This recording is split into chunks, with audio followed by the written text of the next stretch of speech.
আজ আমি তোমাদের দেখাবো নিরামিষ ভেন্ডি পোস্ত। তার জন্য প্রথমেই ভেন্ডিগুলোকে ধুয়ে নিতে হবে।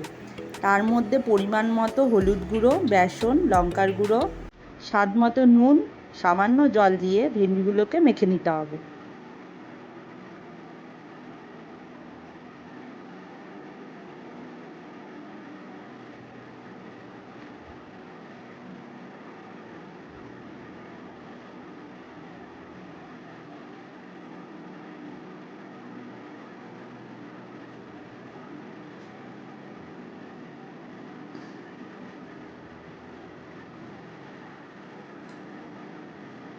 এবার কড়াইতে সরষের তেল গরম করে তাতে ভেন্ডিগুলোকে দিয়ে হালকা করে ভেজে নিতে হবে।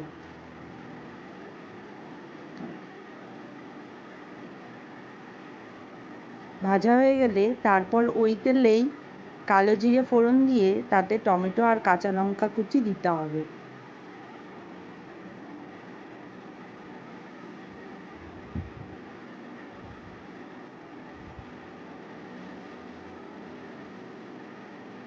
সামান্য ভেজে নিয়ে তাতে পোস্ত, সাদা তিল ও কাঁচা লঙ্কা বাটা দিয়ে কষিয়ে নিতে হবে। তারপর অল্প পরিমাণে জল দিয়ে ফুটে এলেই ভেন্ডিগুলোকে দিয়ে দিতে হবে।